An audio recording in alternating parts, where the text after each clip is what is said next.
বিসমিল্লাহির রহমানির রহিম। আলহামদুলিল্লাহি রাব্বিল আলামিন ওয়াস সালাতু ওয়াস সালামু আলা সাইয়্যিদিল মুরসালিন নবিয়িনা মুহাম্মদ ওয়া আলা আলিহি ওয়া সাহবিহি আজমাইন। মহান আল্লাহর সমস্ত প্রশংসা, দরুদ ও সালাম নাযিল হোক প্রিয় নবী মুহাম্মদ সাল্লাল্লাহু আলাইহি ওয়াসাল্লামের উপর। আল্লাহুম্মা সাল্লি আলাইহি আল্লাহুম্মা বারিক আলাইহি। আমাদের এই উসুলে সালাসা, তিনটি মূলনীতির যে বিষয়টি আমাদের দর্শে ছিল তা হচ্ছে হিজরতের বিষয়। নবী করিম সাল্লাল্লাহু আলাইহি ওয়াসাল্লামের হিজরত, তিনি হিজরত করেছেন এবং এই হিজরত সেখানেই শেষ হয়ে যায়নি, বরং এই হিজরত কিয়ামত পর্যন্ত অব্যাহত থাকবে। শরীয়তে এই বিধান কায়েম থাকবে। তবে মক্কা থেকে মদিনার হিজরত, নবী করিম সাল্লাল্লাহু আলাইহি ওয়াসাল্লামের যে হিজরত, এই হিজরত মক্কা বিজয়ের সাথে সাথে 8ম হিজরিতে শেষ হয়ে গেছে। যেমন নবী করিম সাল্লাল্লাহু আলাইহি ওয়াসাল্লামের প্রসিদ্ধ হাদিস আছে, লা হিজরাতা বাদাল ফাতহ, লা হিজরাতা বাদাল ফাতহ। মক্কা বিজয়ের পরে, ফাতহ মানে ফাতহে মক্কা, বিজয়ের পরে মানে মক্কা বিজয়ের পরে আর হিজরত নেই। কোন হিজরত নেই? মক্কা থেকে মদিনার হিজরত নেই। কারণ মক্কা এতদিন দারুল কুফর ছিল, কাফেরদের অধীনে ছিল, এখন দারুল ইসলাম হয়েছে। সুতরাং দারুল ইসলাম থেকে মুসলিম দেশ, থেকে মুসলিম দেশে হিজরত। এখানেও যেভাবে আপনি দিন পালন করতে পারছেন, সেখানেও দিন ওইভাবে পালন করতে পারছেন, তাহলে এতে এমন কোনো সওয়াব নেই এই হিজরতে। আপনি হয়তো দুনিয়ার গরজে এক জায়গা থেকে অন্য জায়গায় যাচ্ছেন, সেটাই আপনার দুনিয়ার ব্যাপার। তবে এক জায়গা থেকে অন্য জায়গায় যদি দিন আরো সুন্দর করে পালন করতে পারেন, তো যেমন এর আগে যে কথাগুলি আলোচনা হয়েছে, তাহলে এইরকম হিজরত ভালো, মুস্তাহাব কমপক্ষে। আর যেখানে দেখবেন যে দিন আমি পালনই করতে পারি না ঠিকভাবে, জুমা, জামাত, ঈদ, মসজিদ, দিনী প্রতিষ্ঠান, দিনী শিক্ষা, ছেলে মেয়েদের দিনী শিক্ষা দিতে পারছি না, তাহলে ওই সব জায়গা থেকে হিজরত করা ফরজ। মক্কা বিজয়ের পরে আর হিজরত নেই, মানে মক্কা থেকে আর হিজরত নেই। যে মদিনার হিজরত ফরজ ছিল সাহাবায়ে কেরাম রাদিয়াল্লাহু তাআলা আনহুম আজমাইনের উপর। ওয়ালাকিন জিহাদুন ওয়া নিয়্যাহ, তবে জিহাদ আল্লাহর রাস্তায় এবং সৎ নিয়ত কিয়ামত পর্যন্ত বাকি থাকবে। আল্লাহর রাস্তায় জিহাদ এবং সৎ নিয়ত রাখা, ভালো কাজের উদ্দেশ্য রাখা, এটি অব্যাহত থাকবে। আর এখানে বলা হবে যে জিহাদ কিয়ামত পর্যন্ত, হিজরত কিয়ামত পর্যন্ত বাকি থাকবে, অর্থাৎ আম হিজরত, দারুল কুফর থেকে দারুল ইসলামের হিজরত কিয়ামত পর্যন্ত বাকি থাকবে। হিজরত সম্পর্কে আয়াতটির সংক্ষিপ্ত তরজমা বা ব্যাখ্যা, তাফসীর করা হয়েছিল। আল্লাহ পাক রব্বুল আলামিন ওই সব লোকদেরকে যারা হিজরত করেনি, মক্কা থেকে নির্যাতিত হয়েছিল এবং অনেকেই হতাহত হয়েছিল কাফেরদের হাতে, তাদেরকে আল্লাহ শাসন করেছেন। কেন এরকম অবস্থা তোমাদের হলো? তোমরা হিজরত করতে পারতে, অথচ যদি হিজরত না করে থাকো তাহলে শাস্তির কথা আল্লাহ পাক রব্বুল আলামিন তাদের বলেছেন। এইরকম মানুষ যারা দিন পালন করতে পারছে না, অথচ সেখানে থাকছে, ছেলে মেয়েদেরকে সেখানে ইসলাম শিখার কোনো ব্যবস্থা নেই, অথচ সেখানে থাকছে শুধু দুনিয়ার গরজে, সেই ছেলে মেয়েদের ভবিষ্যৎ অন্ধকার, ইসলামী ভবিষ্যৎ, ইমানি ভবিষ্যৎ অন্ধকার, এমন এলাকায় বসবাস করা যায় না। এর উপর যদি সেখানে ক্ষণিকের বসবাস করতে হয়, বেশ কিছু শর্ত সাপেক্ষ করা যেতে পারে। সেগুলির বিস্তারিত আলোচনা শেখ ইবনে উসাইমিন রাহমাতুল্লাহ আলাইহি তার এই কিতাবের শারহা মানে ব্যাখ্যাই করেছেন। সময় হলে এর উপরে বিশেষ একটি আলোচনা আবার করব। তবে কিতাবটিকে এগিয়ে নেওয়ার জন্য, কিতাবের ব্যাখ্যা এগিয়ে নেওয়ার জন্য এই বিষয়টিকে সংক্ষেপ করছি। আল্লাহ পাক রব্বুল আলামিন হিজরত করার জন্য উৎসাহিত করেছেন। এইরকম অবস্থায় আল্লাহ ইরশাদ করেছেন সূরা আনকাবুতের আয়াত নম্বর 65-তে, ইয়া ইবাদিয়াল্লাযীনা আমানু, হে আমার মুমিন বান্দা, হে আমার ওইসব বান্দা, আল্লাযীনা আমানু, যারা ঈমান নিয়ে এসেছো, বিশ্বাসী হয়েছো, ইন্না আরদি ওয়াসিআহ, নিশ্চয় আমার পৃথিবী, আমার জমিন প্রশস্ত, ফাইয়ায়া ফা'বুদুন, সুতরাং আমারই ইবাদত করো, আমারই ইবাদত করো। জমিন প্রশস্ত, যেখানে আল্লাহ পাকের সুন্দরভাবে ইবাদত বন্দেগী করতে পারবে, সেখানে গিয়ে আমারই ইবাদত বন্দেগী করো। ইমাম বাগাবী রাহমাতুল্লাহ আলাইহি মুফাসসির ছিলেন, তার তাফসীরের প্রসিদ্ধ কিতাব রয়েছে, তাফসীর বাগাবী নামে প্রসিদ্ধ এই তাফসীর, হাদিস দিয়ে তিনি তাফসীর করেছেন, তাফসীর বিল মাসুর। তিনি বলছেন, সাবাবু নুজুল হাযিহিল আয়াত ফিল মুসলিমিন, এই আয়াতটি যে নাযিল হয়েছিল মুসলিমদের সম্পর্কে, আল্লাযীনা বিমক্কা, ওই সব মুসলিম সম্পর্কে যারা মক্কায় ছিল, লাম ইউহাজিরু, আর হিজরত করেনি। তাদেরকে আল্লাহ বললেন যে হে বান্দারা, তোমরা মুমিন হয়েছো, আল্লাহ পাকের জমিন প্রশস্ত রয়েছে, মক্কায় থাকতে হবে যেখানে নামাজ ঠিকভাবে আদায় করতে পারছো না, ইসলামের কথা প্রকাশ করতে পারছো না, নিজের ইমানের কথা, কলিমা পড়েছি, মুসলিম হয়েছি, মুমিন হয়েছি, প্রকাশ করতে পারছো না, এখানে থাকতে হবে তোমাদের। তোমাদের ধন সম্পদ আছে, বাড়িঘর আছে, জন্মভূমি ইত্যাদি, এসব অজুহাতে না। আল্লাহর জমিন প্রশস্ত, সুতরাং আল্লাহর প্রশস্ত জমিনে যেখানে স্বাধীনভাবে ভালোভাবে সুন্দর করে আল্লাহ পাকের ইবাদত বন্দি করতে পারবে সেখানে চলে যান।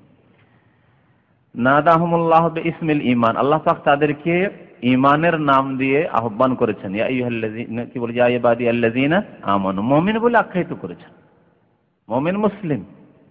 সুতরাং তোমরা আল্লাহর জমিনে হিজরত করে যেখানে সুন্দরভাবে ইবাদত বন্দি করতে পারবে সেখানে চলে যাও। ওয়াদ দালিলু আলাল হিজরাতি মিনাস সুন্নাহ, হিজরত সম্পর্কে আয়াত হলো এই আয়াতটি। আরেকটি আয়াত সূরা নিসার গত সপ্তাহে বলা হয়েছে, ইন্নাল্লাযীনা তাওয়াফাহুমুল মালায়েকাতু যালিমি আনফুসিহিম, এই আয়াতের তাফসীর করা হয়েছে। এখন হাদিস থেকে একটি হাদিস পেশ করেছেন লেখক, নবী করিম সাল্লাল্লাহু আলাইহি সাল্লামের ইরশাদ।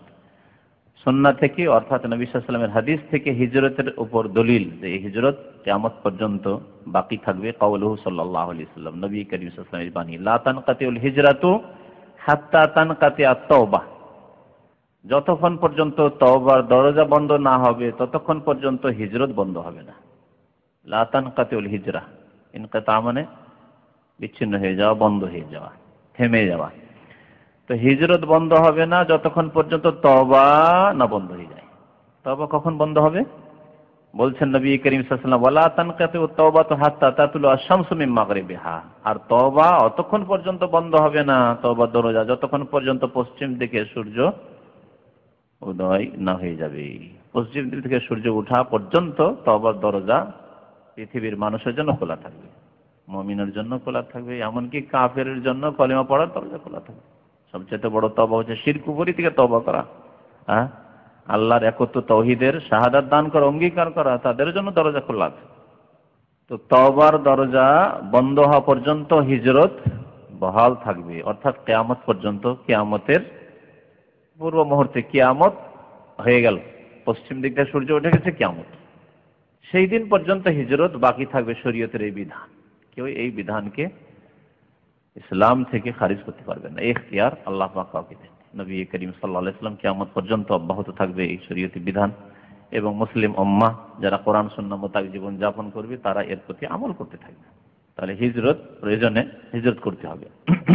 আল্লাহ পাক যতটুকু যাকে সুযোগ দিয়েছেন, দুনিয়ার জন্য আজকে মানুষ হিজরত করছে, খুব হিজরত চলছে।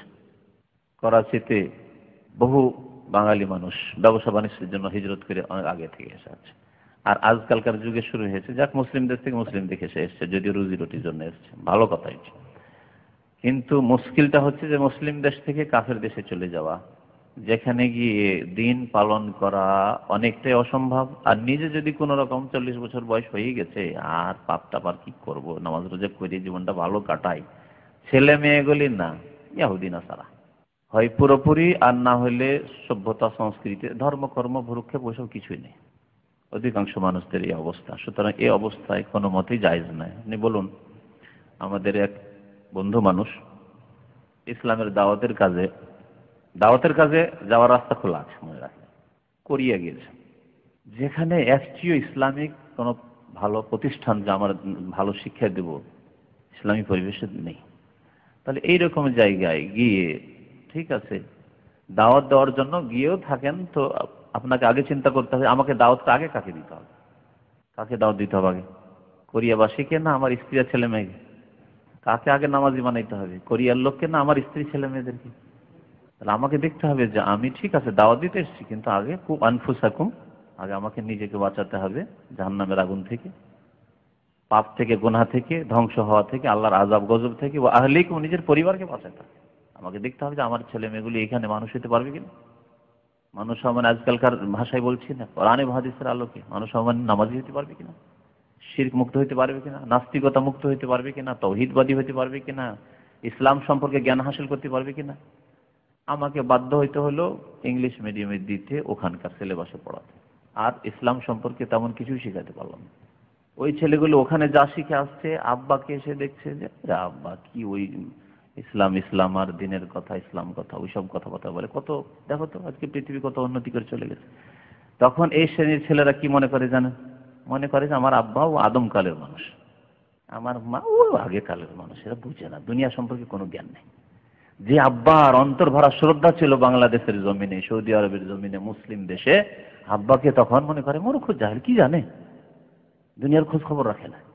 কিন্তু আব্বা যে যথেষ্ট জানে যে আমাকে আগে জাহান্নাম থেকে বাঁচাতে হবে, আমাকে, আমার ছেলে মেয়েকে, আমার স্ত্রীকে, আমার পরিবারকে, তারপরে আমার দুনিয়া করতে হবে, ভালো করেই জানে।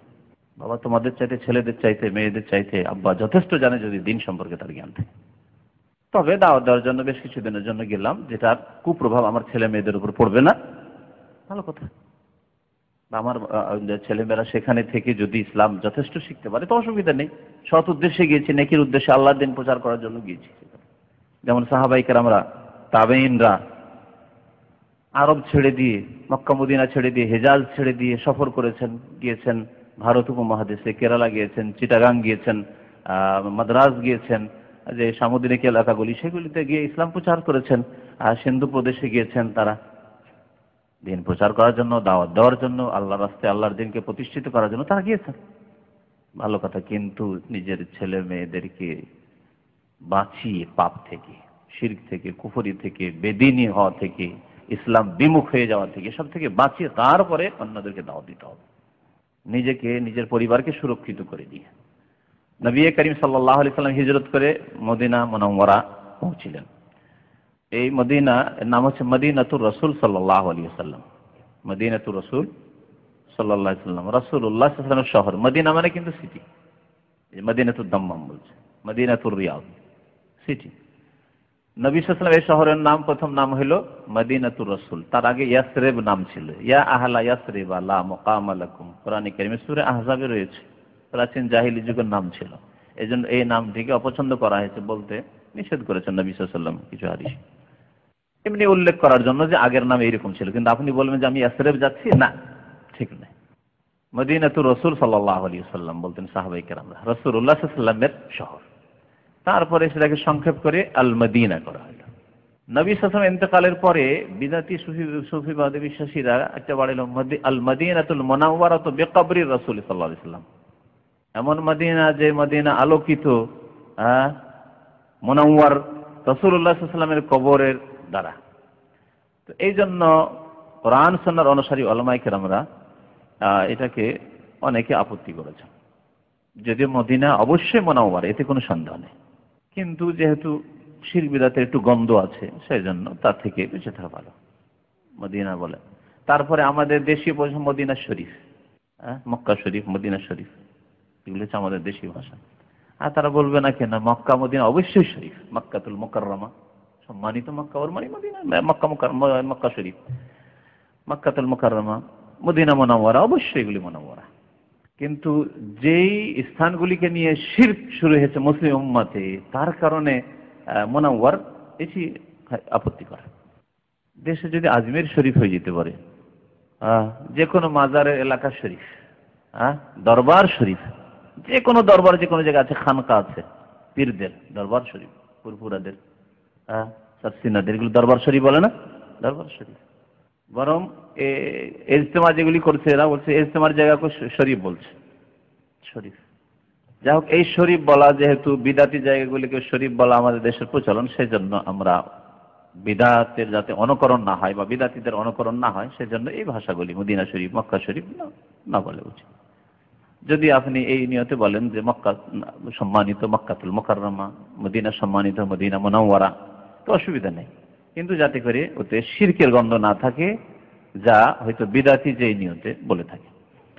ফালাম্মাস্তাকাররা বিল মদিনাতে, মদিনা মুনাওয়ারায় বা মদিনাতুর রাসূল সাল্লাল্লাহু আলাইহি সাল্লামে যখন নবী করিম সাল্লাল্লাহু আলাইহি সাল্লাম অবস্থান আরম্ভ করলেন, স্থায়ী হয়ে গেলেন, যখন মদিনায় থাকতে হবে, আমারা বিবাকিয়াতি শারাইল ইসলাম, তখন ইসলামী শরীয়তের অবশিষ্ট বিধিবিধানগুলি, হুকুম আহকামগুলির আদেশ প্রদান করলেন। মক্কায় তাহলে কি হুকুম নাযিল হয়েছিল? তাওহীদের। ভালো কথা, খুব সুন্দর কথা, তাওহীদের। ইয়া আইয়ুহান নাস কুলু লা ইলাহা ইল্লাল্লাহ তুফলিহু। নবী করিম সাল্লাল্লাহু আলাইহি ওয়াসাল্লামের এই আহ্বানই ছিল, হে মানব সকল, হে মক্কাবাসী, কুলু লা ইলাহা ইল্লাল্লাহ, বলো আল্লাহ ছাড়া কেউ সত্য মাবুদ নেই, আল্লাহ ছাড়া কেউ আর মাবুদ উপাস্য নেই, ইবাদতের হকদার নেই। তুফলিহু, তাহলেই তোমরা ফালাহ পাবে, মুক্তি পাবে, সার্বিক কল্যাণ হাসিল করবে। এই ছিল দাওয়াত নবী করিম সাল্লাল্লাহু আলাইহি ওয়াসাল্লাম। আল্লাহ পাকের আয়াত তো সূরা মুদ্দাসসিরে শোনানো হয়েছে, ইয়া আইয়ুহাল মুদ্দাসসির কুম ফাআনজির ওয়া রাব্বাকা ফাকাব্বির, সতর্ক করো শিরক থেকে, তাওহীদের দাওয়াত দাও। তারপরে আর মক্কায় কোনো হুকুম আহকাম নাযিল হয়নি। সালাত, 5 ওয়াক্ত নামাজ, মেরাজ, ইসরা মেরাজের কথা উল্লেখ করা হয়েছে ঠিক তৃতীয় মূলনীতিতে, যে মেরাজ হলে মেরাজ থেকে নবী করিম সাল্লাল্লাহু আলাইহি ওয়াসাল্লাম 5 ওয়াক্ত নামাজ নিয়ে আসলেন। তাহলে নামাজও ফরজ হলো মক্কাতুল মুকাররমায়।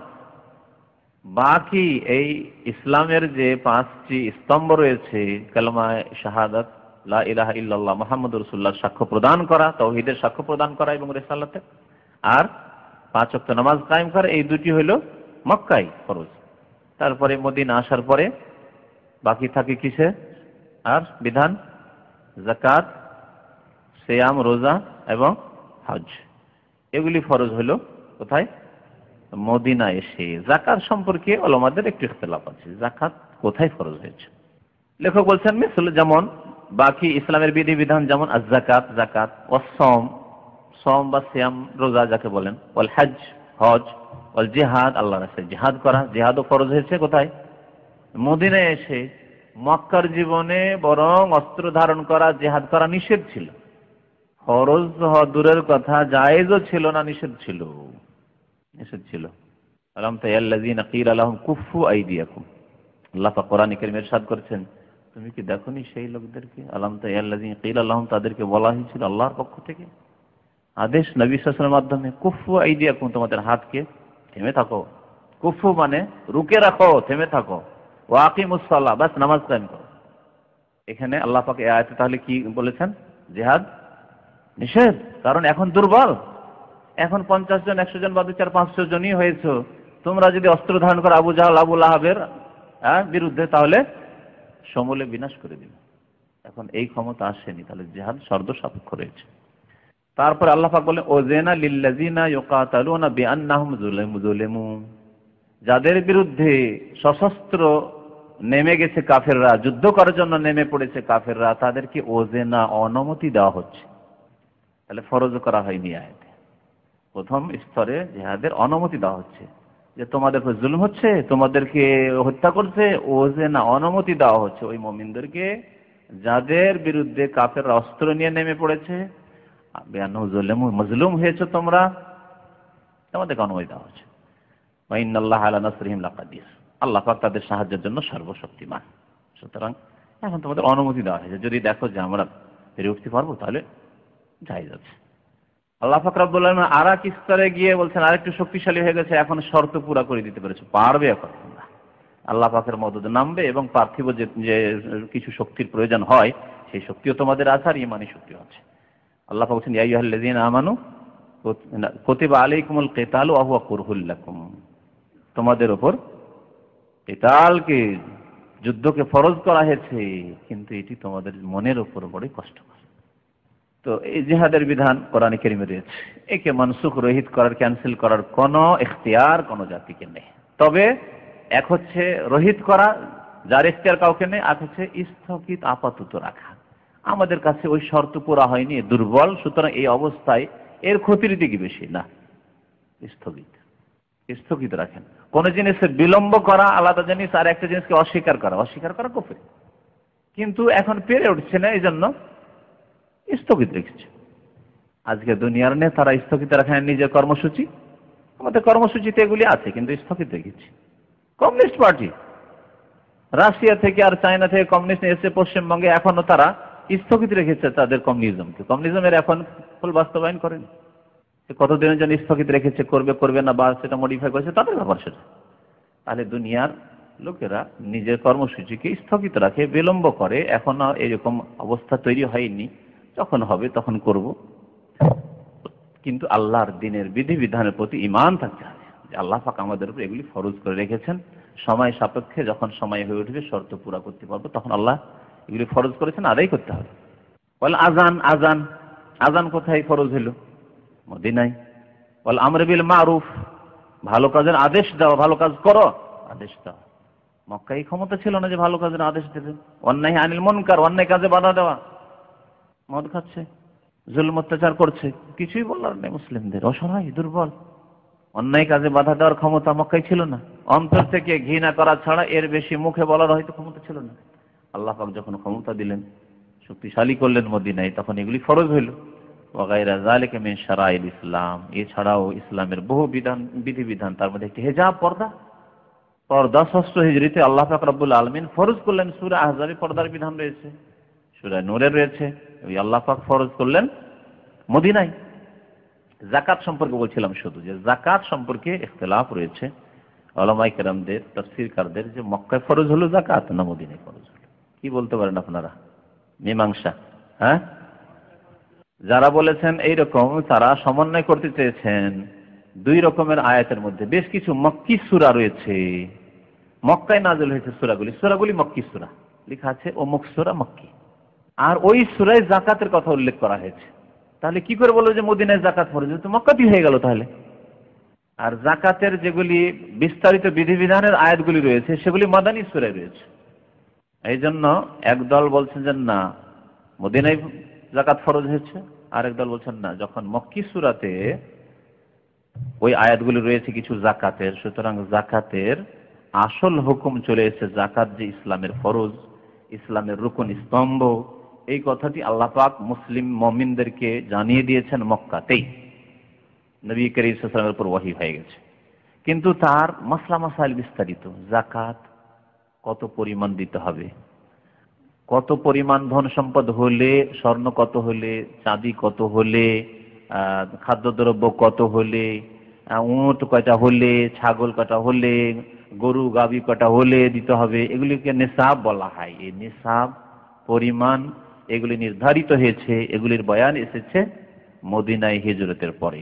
তাহলে এভাবে সমন্বয় হয়ে যাবে। আল্লাহ পাক রব্বুল আলামিন সূরা মাআরিজ 29 পারায়, সূরা মাআরিজ মক্কি সূরা, ইরশাদ করেছেন ওয়াল্লাযীনা ফি আমওয়ালিহিম হাক্কুম মালুম লিস-সাইলি ওয়াল মাহরুম। মুমিন তো তারাই এবং জান্নাতি তারাই যাদের ধন সম্পদে জানাশোনা অধিকার রয়েছে, হক রয়েছে, প্রাপ্য রয়েছে। কার? লিস-সাইলি, ভিক্ষুকদের জন্য, ওয়াল মাহরুম, আর যারা ভিক্ষা না করলে বঞ্চিত থেকে যায়, লজ্জা পায় চাইতে, কিন্তু অত্যন্ত অভাবী, ওরা বেশি হকদার। অভাব আছে কিন্তু তাদের মান সম্মান, বংশীয় মান সম্মান, ইমানি মান সম্মান, ব্যক্তিগত মান সম্মান, তা বাধা দিচ্ছে যে কি করে মানুষের কাছে চাইবো, খেতে না পেলে চাইতে পারে না, এরা বেশি হক রাখে। আল্লাহ পাক উভয়ের হকের কথা এই আয়াতে উল্লেখ করেছেন। যারা চাইবে ভিক্ষা করবে তাদেরকেও দাও অভাবী সেজন্য, আর যারা অভাবী কিন্তু লজ্জা পায় ভিক্ষা করতে, তাদেরকেও দাও আল মাহরুম, তারা যেন বঞ্চিত মাহরুম না থেকে যায়। মাহরুম করে দিলে চায় না, সেই জন্য দিলে না, খোঁজ খবর নিলে না, অথচ তোমার প্রতিবেশী, তোমার গ্রামবাসী, খবর অবশ্যই রাখতে হবে। তো এই বিধিবিধানগুলি মদিনায় ফরজ হলো, যেগুলির কথা উল্লেখ করা হলো। আখাযা আলা হাযা 10 সিনিন, মদিনায় এসে এর ওপর নবী করিম সাল্লাল্লাহু আলাইহি ওয়াসাল্লাম 10 বছর অতিবাহিত করলেন। 10 বছর কেটে গেল, 1 বছর 2 বছর করে। বিভিন্ন নবী সাল্লাল্লাহু আলাইহি ওয়াসাল্লামের জিহাদগুলি হলো, বদর হলো, ওহদ হলো, খন্দক হলো, খাইবার হলো, মক্কা বিজয় হলো, তায়েফের যুদ্ধ হলো, হুনাইনের যুদ্ধ হলো, বহু যুদ্ধ হলো, জিহাদ হলো, অনেক অভিযান পাঠালেন নবী করিম সাল্লাল্লাহু আলাইহি ওয়াসাল্লাম, সারিয়া হলো।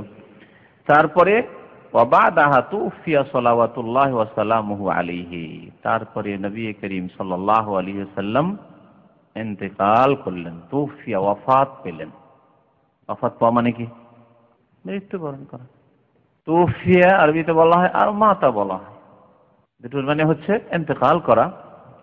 জি, সাল্লাল্লাহু আলাইহি ওয়াসাল্লাম, নবী করিম সাল্লাল্লাহু আলাইহি ওয়াসাল্লামের তাহলে ইন্তেকাল হয়েছে। মওত যে আল্লাহ পাক প্রত্যেক ব্যক্তির জন্য নির্ধারিত করেছেন, কুল্লু নাফসিন যায়কাতুল মওত, প্রত্যেক ব্যক্তিকে মওতের আস্বাদন গ্রহণ করতে হবে। এটি হচ্ছে আল্লাহ পাকের কায়দা, নীতিমালা, এতে থেকে কেউ ব্যতিক্রম নেই। কুল্লু নাফসিন, যদি ব্যতিক্রম হইতো তো আল্লাহ পাক বলতেন, যেমন বলেছেন কুল্লু মান আলাইহা ফান ওয়া ইয়াবকা ওয়াজহু রাব্বিকা, পৃথিবীর সবকিছুই ধ্বংসশীল কিন্তু তোমার রবের সত্তা, রব ওয়াজহ বলে আল্লাহ পাক রব্বুল আলামিনের মুখমণ্ডল, আল্লাহর মুখমণ্ডল আল্লাহর মতো বলে তার সত্তাকে উদ্দেশ্য করা হয়েছে, কিন্তু আল্লাহ পাকের মুখমণ্ডল আছে এই কথাই এই আয়াত প্রমাণ করে। ওই রকম বলা হয়তো যে ওয়া রাসূলুহু, এবং তার রাসূল তিনি ইন্তেকাল করবেন না। যদি এটি আকীদার বিষয় হইতো এবং এটি যদি ইসলাম হইতো, এটি শিরক কুফরি না হইতো, তাহলে আল্লাহ পাক বয়ান করে দিতেন যে এর উপর তোমাদের ঈমান নির্ভরশীল। দেখো, যেমন আল্লাহ থাকবেন তেমনি নবীও ইন্তেকাল করবেন না। কুল্লু নাফসিন যায়কাতুল মউত ইল্লা রাসূলুল্লাহ বলছেন আছে কোথাও। তাহলে এই বিদাতীরা কিভাবে যে পথভ্রষ্ট হইল আল্লাহ পাক জানে। শয়তান আকীদার ক্ষেত্রে কাউকে ধ্বংস করেছে, কাউকে নামাজ রোজা হজ যাকাতের ক্ষেত্রে, ফারায়েজ ওয়াজিবাতের ক্ষেত্রে ধ্বংস করেছে, কাউকে হারাম খাওয়িয়ে হারাম কাজ করিয়ে সর্বনাশ করেছে, কাউকে বেদিন করে ধ্বংস করেছে। আল্লাহ পাক রব্বুল আলামিন বিভিন্ন মানুষকে বিভিন্ন ভাবে গোমরাহ করেছে। আলহামদুলিল্লাহ যে আল্লাহ পাক রব্বুল আমাদেরকে সহিহ আকীদা বোঝার তৌফিক দান করেছেন। বলুন আলহামদুলিল্লাহ। আল্লাহ পাক তার প্রতি চলার জন্য তৌফিক দান করেন। নবী করিম সাল্লাল্লাহু আলাইহি সাল্লামের আদর্শ সুন্নাত মোতাবেক সার্বিক ক্ষেত্রে জীবন যাপনে আল্লাহ যেন তৌফিক দান করেন। নবী করিম সাল্লাল্লাহু আলাইহি সাল্লামের ইন্তেকাল হয়েছে এই কথা বলাকে বিদআতীরা বেয়াদবি মনে করে। আর আমরা দেশে মনে করতাম, দেশের পড়াশোনায়, যে এটা মনে হয় বেরেলভিরা মনে করে হায়াতুর রসুল হায়াতুন নবী, নবী জীবিত, বেরেলভিরা মানে রেজভি কবর পূজারীরা, এরাই মনে হয় এটা আকীদা রাখে, আর আমাদের দেওবন্দি ভাইরাই আকীদা রাখে না। এটাই ভাবতাম, তাদের সম্পর্কে একটা ভালো ধারণাই ছিল।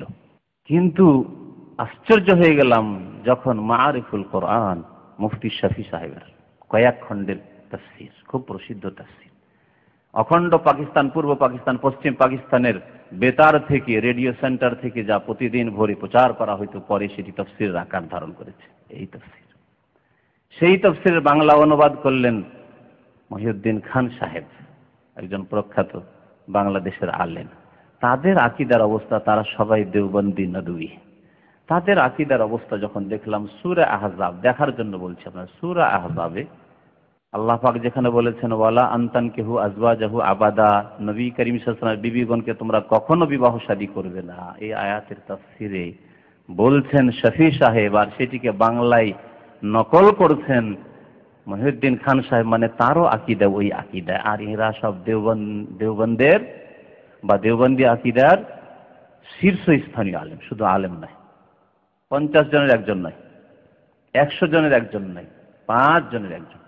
তার এই আকীদা কি বলছে যে নবী করিম সাল্লাল্লাহু আলাইহি ওয়াসাল্লামের বিবিগণকে এই জন্যই বিবাহ করতে নিষেধ করা হয়েছে যে যেহেতু তিনি জীবিত।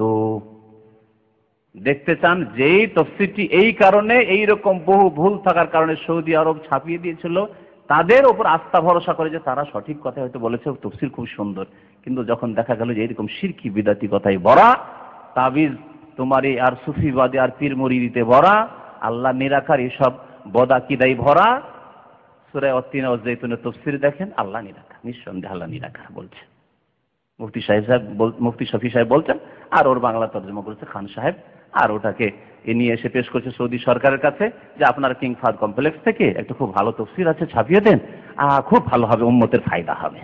কি ফায়দা? আল্লাহ নিরাকার, আর তাবিজ করা মুস্তাহাব, আর সুফিবাদ পীর মুরিদি ভালো, আধ্যাত্মিক উন্নতির জন্য পীর ছাড়া কোনো উপায় নেই। তারপরে আপনার নবী সাল্লাল্লাহু আলাইহি ওয়াসাল্লাম যেহেতু জীবিত, সেজন্য তার বিবিগণকে বিবাহ করতে নিষেধ করা হয়েছে। তারে বাবা খান সাহেব আর মুফতি সাহেব তো গেছেনই দুনিয়া থেকে, আল্লাহ পাক ভালো জানেন যে কি হবে। বাকি কথা হলো যে তাদের যারা ভক্ত, তাদেরকে বলছি যে বাবারা, আল্লাহর হস্তে বলো, তাহলে আমার মাঝে আর আপনার মাঝে আর রাসূলুল্লাহর মাঝে কি পার্থক্য থাকলো? বরং একজন হিন্দু, ইহুদি, খ্রিস্টান আর রাসূলুল্লাহ সাল্লাল্লাহু আলাইহি ওয়াসাল্লামের মাঝখানে কি পার্থক্য থাকলো? কোনো পার্থক্য থাকলো না। কারণ একজন হিন্দুর বিবিকেও, একজন ইহুদির বিবিকেও আপনার বিবাহ করা জায়েজ নয়। একজন মেয়েকে আহলে কিতাবকে বিয়ে করা জায়েজ আছে, হিন্দু না হয় মুশরিক আছে বা বৌদ্ধ মুশরিক, কিন্তু আহলে কিতাব ইহুদি খ্রিস্টান তাদের মেয়েকে বিবাহ করা জায়েজ আছে না? জায়েজ আছে, এই মাসলা মনে রাখবেন। তবে তাদেরকে মেয়ে দেওয়া জায়েজ নয়, হারাম। মুসলিম মেয়ে ইহুদি খ্রিস্টান যেমন পশ্চিমা দেশে হচ্ছে, সাবধান। তো ইহুদি খ্রিস্টানের মেয়েকে বিয়ে করা জায়েজ আছে, অবিবাহিতা মেয়েকে। কিন্তু বিবাহিতা একজন খ্রিস্টান যুবক একটি খ্রিস্টান মেয়েকে বিয়ে করে নিয়েছে, তারপরে আপনাকে ওই মেয়ে বিয়ে করতে চায়। আজকাল ইন্টারনেটের যুগে ফাসেক মুসলিমরা ইন্টারনেটে বিয়ে করছে অনেকে, আর এগুলিতে ফেসে যাচ্ছে অনেক ক্ষেত্রে। তো ঘটনা বাড়িতে যাচ্ছে না, অনেক ঘটনা মনে চলে আসছে এই কথাগুলি বলতে গিয়ে, অনেক ঘটনা মনে চলে আসছে। খ্রিস্টান মেয়ের উপর আস্থা করছে আর তার মুসলিম জন্মগত মুসলিম মেয়ে বিয়ে করে আছে, না না আমার স্ত্রী সম্পর্কে সন্দেহ। আর একটা খ্রিস্টান মেয়ে ইন্টারনেট তার সাথে যোগাযোগ করেছে, ওকে বিশ্বাস করছে। হতে পারে তার স্বামী থাকতে পারে। কোন মেয়ে যদি খ্রিস্টানও হয়, ইহুদিও হয়, আর তার যদি স্বামী থাকে, তাহলে আল্লাহ পাক হারাম করেছেন ওয়াল মুহসানাতু মিনান নিসাই। ওয়াল মুহসানাত মানে এখানে মুতাজাওয়াজাত, বিবাহিতা কোন মহিলা তোমাদের জন্য হারাম। কারো বিবাহ বন্ধনে চলে গেছে, তোমার জন্য হারাম হয়ে গেছে। বরং বিভ্রান্ত করা যে তুমি তার কাছে থাকিও না, চলে এসো, তুমি তালাক নিয়ে, এটিও হারাম। নবী করিম সাল্লাল্লাহু আলাইহি ওয়াসাল্লাম বলেছেন, লাইসা মিন্না মান খাব্বাবা ইমরাতান আলা যাওজিহা। আমার উম্মতের অন্তর্ভুক্ত নয় কোন মানুষ যদি কোন মহিলাকে তার স্বামী সম্পর্কে তার অন্তরে ঘৃণা জন্ম দেয়, খারাপ করে দেয়, মন মেজাজ খারাপ করে দিলে বলে ধুর এইরকম স্বামী নিয়ে আসো, তোমাকে ভালো স্বামীর ব্যবস্থা করে দেবো, আমি বিয়ে করবো, দেখছো তো আমাকে, আর তোমার স্বামী কত দেখতে কুৎসিত ও গরিব, সেই ব্যক্তি নবী করিম সাল্লাল্লাহু আলাইহি ওয়াসাল্লামের উম্মতের অন্তর্ভুক্ত নয়। জি, এ হচ্ছে ইসলাম। তাহলে বলুন, একজন ইহুদি খ্রিস্টান বা একজন মুসলিম বিবাহ করে নিয়েছে, বিবাহ বন্ধনে আছে, ওই মেয়ে কোন মানুষের জন্য জায়েজ নয়, কারণ অমুকের স্ত্রী। তাহলে রাসূলুল্লাহ সাল্লাল্লাহু যতক্ষণ বেঁচে আছে, ইন্তেকাল করে গেলেন ইদ্দতের পরে, জায়েজ। ওই রকমই যদি রাসূলুল্লাহ সাল্লাল্লাহু আলাইহি বিষয়টিও হয় যে যেহেতু নবী সাল্লাল্লাহু আলাইহি জীবিত, সেই জন্য তার বিবিরা কারোর জন্য জায়েজ ছিল না, তাহলে পার্থক্য কি থাকলো? রাসূলের সম্মান করলেন না মানহানি করলেন? চিন্তা করুন, চিন্তা করতে বলছি। আর আমরা রাসূলুল্লাহ সাল্লাল্লাহু আলাইহি ওয়াসাল্লামের এই শ্রদ্ধা করি যে আল্লাহ পাক স্পেশাল বিধান দিয়েছেন রাসূলুল্লাহ সাল্লাল্লাহু আলাইহি ওয়াসাল্লামকে, যে তার ইন্তেকালের পরেও কিয়ামত পর্যন্ত যদি হায়াত থাকতো, নবী সাল্লাল্লাহু আলাইহি ওয়াসাল্লাম আজওয়াজে মুতাহহারাত আয়েশা আর অন্যান্য সাফিয়া, উম্মে হাবিবা ইত্যাদি আজওয়াজে মুতাহহারাত উম্মাহাতুল মুমিনিনদের তবুও কোনো মানুষের জন্য জায়েজ হতো না, হারাম। ওয়া আজওয়াজুহু উম্মাহাতুহুম, আল্লাহ পাক বলছেন নবীর বিবিগণ তোমাদের মা। মা যেমন হারাম, চিরকাল হারাম, আপনার মা যতদিন বেঁচে থাকুক না কেন আপনার জন্য হারাম, ওই রকমই নবী করিম সাল্লাল্লাহু আলাইহি ওয়াসাল্লামের বিবিগণ হারাম, শ্রদ্ধা সম্মান ইহতিরামের জন্য হারাম। এই জন্য হারামের কজ এই নয়, কারণ এই নয় যা শাফি সাহেব লিখছেন আর খান সাহেব তর্জমা করছেন বাংলায়, যে যেহেতু নবী জীবিত আছেন সেই জন্য হারাম, না, কোনো সম্মান করলেন না, মানহানি নিজেরাই করছেন আর খোঁজ খবর রাখেন না সহিহ আকীদার। বড় আফসোস। কারো যদি সন্দেহ হয়, আয়াত বলে দিচ্ছি, আয়াতে তো সূরা আহজাবের তাফসীর দেখে নেবেন, আশ্চর্য হয়ে যাবেন পড়ে। নবী করিম সাল্লাল্লাহু আলাইহি ওয়াসাল্লামের তাহলে ইন্তেকাল হয়ে গেছে। দলিল নবী সাল্লাল্লাহু আলাইহি ওয়াসাল্লামের ইন্তেকালের, এক তো কুল্লু নাফসিন যায়কাতুল মউত আম, যে প্রত্যেক নফসকে, যার শ্বাস প্রশ্বাস আছে, যার আত্মা আছে, তার মওত আছে, কুল্লু নাফসিন যায়কাতুল মউত। আর তারপরে আবু বকর সিদ্দিক রাদিয়াল্লাহু তাআলা আনহু নবী সাল্লাল্লাহু আলাইহি ওয়াসাল্লামের তিরোধানের পরে যেই মসজিদ নববীতে খুতবা দিয়েছিলেন, বক্তব্য করেছিলেন, যেই সময় ওমর রাদিয়াল্লাহু তাআলা পাগলের মতো বকছিলেন, হুঁশ হারিয়ে ফেলেছিলেন যে না, হইতে পারে না এরকম যে নবী সাল্লাল্লাহু আলাইহি ওয়াসাল্লাম আমাদেরকে ছেড়ে দিয়ে ইন্তেকাল করেছেন, না, যে বলবে মুহাম্মদ সাল্লাল্লাহু আলাইহি ওয়াসাল্লাম ইন্তেকাল হয়েছে তাকে একবারে দেব শেষ করে। সেই সময় বক্তব্য করেছিলেন, ঐতিহাসিক বক্তব্য, স্বর্ণ অক্ষরে লিখার মতো বক্তব্য, আবু বকর সিদ্দিক রাদিয়াল্লাহু তাআলা রাসূলুল্লাহ সাল্লাল্লাহু আলাইহি ওয়াসাল্লামের খলিফা, খলিফাতুল মুসলিমিন, খলিফাতু রাসূলিল্লাহ, বলেছেন আলা মান কানা ইয়াবুদু মুহাম্মাদান ফাইন্না মুহাম্মাদান কাদ মাত। শুনে রাখো, যদি কোনো মানুষ মুহাম্মদ সাল্লাল্লাহু আলাইহি ওয়াসাল্লামের পূজা করে থাকে এতদিন, তাহলে জেনে রাখো যে মুহাম্মদ সাল্লাল্লাহু আলাইহি ওয়াসাল্লাম কাদ মাতা, তিনি মওত পেয়ে গেছেন, ইন্তেকাল করে গেছেন। মাতা ইয়ামুতু মাউতান, গ্রামার ভালো করে বুঝেন আপনারা, নাহু সারফের অভাব নাই, কিন্তু সহিহ আকীদার অভাব আছে। মাদ্রাসায় নাহু সারফ যথেষ্টই পড়েছেন, ফিকহও যথেষ্ট পড়েছেন, কিন্তু সহিহ আকীদার বড়ই ত্রুটি আছে, বড় ত্রুটি রেখে দিয়েছে এখানে, যার ফলে সহিহ আকীদা নেই। ভ্রান্ত আকীদার উপরে মনে করছে যে খুব খুশি, যে খুব সহিহ আকীদা, তো আমরা খুব বেশ দিনের কাজ করে যাচ্ছি, মসজিদ মাদ্রাসা ইত্যাদি করে যাচ্ছি, ইসলামিক প্রতিষ্ঠান, ইসলামিক বই ছাপাচ্ছি, ইসলামিক পাঠাগার, অনেক কিছুই করছি। তারপরে ওমান কানা ইয়াবুদুল্লাহ, আর যেই ব্যক্তি আল্লাহর ইবাদত বন্দেগী করতো, শোনো, সাহাবায়ে কেরাম সবাই জমা হয়ে গেছেন, আবু বকর সিদ্দিকের খুতবা শুরু হতে সবাই এসে জমা হয়ে গেছেন তার সামনে। ওমর রাদিয়াল্লাহু তাআলা আনহু একাই পড়ে গেছেন, কারণ আবু বকর সিদ্দিক রাদিয়াল্লাহু তাআলা আনহুর শ্রেষ্ঠত্ব জানতেন ভালো করে সাহাবায়ে কেরামরা, বক্তব্য শুনে সবাই হাজির হয়ে গেছেন। ওমান কানা ইয়াবুদুল্লাহ, যারা আল্লাহ পাকের ইবাদত বন্দেগী করতো, সে জেনে রাখুক ফাইনাল্লাহ হাইয়ুন লা ইয়ামুত, আল্লাহ পাক চিরঞ্জীব। আল হাইকে একমাত্র আল্লাহ। যদি নবী সাল্লাল্লাহু আলাইহি ওয়াসাল্লাম ইন্তেকাল করেননি সেই জন্য তার বিবির হারাম, তো তিনি তো হাই হয়ে যান, তাহলে তিনিও চিরঞ্জীব। তাহলে আল্লাহ পাকে আর রাসূলে কি পার্থক্য হয়? খালেক আর মাখলুকে কি পার্থক্য হয়? আবদার মাবুদে কি পার্থক্য হয়? রব আর মারবুবে কি পার্থক্য হয়? রব আর মারবুব, নবী করিম সাল্লাল্লাহু আলাইহি ওয়াসাল্লাম মারবুব, আল্লাহ পাক রব। আল্লাহ পাক মাবুদ, নবী সাল্লাল্লাহু আলাইহি ওয়াসাল্লাম আবদ। আল্লাহ পাক খালেক, নবী করিম সাল্লাল্লাহু আলাইহি ওয়াসাল্লাম মখলুক। আল্লাহ পাক হাই, নবী করিম সাল্লাল্লাহু আলাইহি ওয়াসাল্লাম মাইয়িত। তারপরে সুম্মা কারা, এই আয়াতটি পাঠ করেছিলেন, শুনেন আয়াত। ওয়ামা মুহাম্মাদুন ইল্লা রাসূলুন কাদ খালাত মিন ক্বাবলিহির রাসূল। মুহাম্মদ সাল্লাল্লাহু আলাইহি ওয়াসাল্লাম কিছুই নন, কি একমাত্র একজন রাসূল। ওয়ামা মুহাম্মাদুন শাব্দিক তরজমা করলাম, সেই জন্য কিছু নন বললাম। মুহাম্মদ সাল্লাল্লাহু আলাইহি ওয়াসাল্লাম একমাত্র একজন রাসূল। কাদ খালাত মিন ক্বাবলিহির রাসূল, তার পূর্বে অনেক রাসূল চলে গেছেন, বিদায় হয়ে চলে গেছেন। আফাইম মাতা, সুতরাং তিনি যদি ইন্তেকাল করেন, মাতা ইয়ামুতু, ইন্তেকাল করেন, আও কোতিলা, অথবা তাকে যদি আল্লাহর শত্রু, আল্লাহর দিনের শত্রু, রাসূলের দুশমনরা হত্যা করে দিয়ে থাকে, তিনি হত্যা হয়ে গিয়ে থাকেন, ইন কালাবতুম আলা আকাবিকুম, তাহলে তোমরা কি তোমাদের পৃষ্ঠদেশের দিকে ফিরে যাবে, উল্টো হয়ে ফিরে যাবে দিন থেকে? না, দিনের উপর অটল থাকবে। এখানে আরেকটি কথা বলি, নবী করিম সাল্লাল্লাহু আলাইহি ওয়াসাল্লামের ইন্তেকাল হয়েছে, কিন্তু শাহাদাতের ইন্তেকাল হয়েছে, যেটা অনেকেই জানে না অথবা শুনলেও ভুলে যায়। নবী করিম সাল্লাল্লাহু আলাইহি ওয়াসাল্লাম শহীদ হয়েছেন ইহুদিদের হাতে শহীদ হয়েছেন। জানেন এই ঘটনা? নবী করিম সাল্লাল্লাহু আলাইহি ওয়াসাল্লামকে খাইবারের ইহুদি মহিলা কি দিয়েছিল? বিষ মাখানো গোশত দিয়েছিল, ছাগলের রান দিয়েছিল। নবী সাল্লাল্লাহু আলাইহি ওয়াসাল্লাম খেয়ে নিয়েছিলেন, তার সাথে কয়েকজন সাহাবায়ে কেরাম খেয়ে নিয়েছিলেন। ওহী আসলো, সাথে সাথে ছেড়ে দিলেন।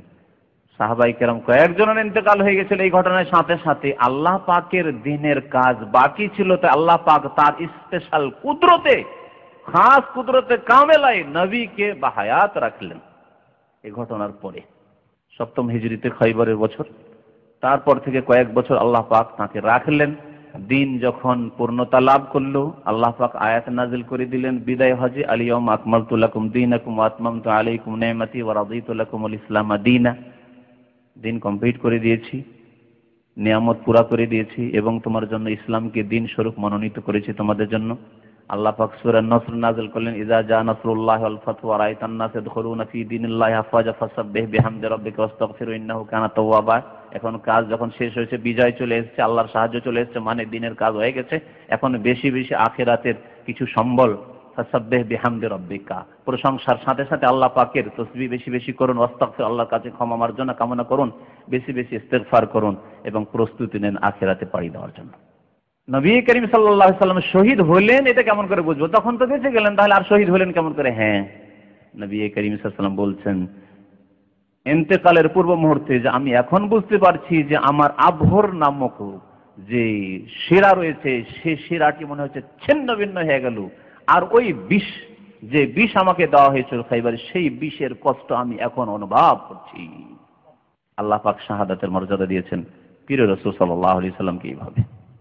তো আল্লাহ পাক তাই বলেছেন যে তিনি যদি ইন্তেকাল করেন অথবা তাকে যদি খুন করে দেয় এই ইহুদিরা, তো ইনকালাবতুম আলা আকাবিকুম, তোমরা উল্টো দিকে ফিরে যাবে দিন থেকে, দিনের উপর অটল থাকো। দিন তোমাদেরকে আমানত দিয়ে চলে গেছেন, এখন আমানতকে আগে বাড়াও, সারা বিশ্বের মানব জাতি পর্যন্ত পৌঁছাও, এই তোমাদের দায়িত্ব। আর একটি আয়াত রয়েছে, কে বলতে পারেন? সূরা জুমারের আয়াত। আল্লাহ পাক ইরশাদ করেছেন, ইন্নাকা মাইয়াতুন ওয়া ইন্নাহুম মাইয়াতুন, হে নবী নিশ্চয় আপনি মৃত। মাইয়াত আজকে বাংলা ভাষায় আমরা ঘরে ঘরে বলি, গ্রাম অঞ্চলে বলি যে মাইয়াতকে দাফন করতে গিয়েছিলাম, তাড়াতাড়ি মাইয়াতকে দাফন করো, মাইয়াতকে গোসল দাও, বলি না?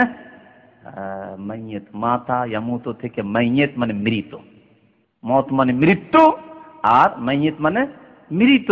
ইন্নাকা নিশ্চয় আপনি মৃত, আপনি মরবেন।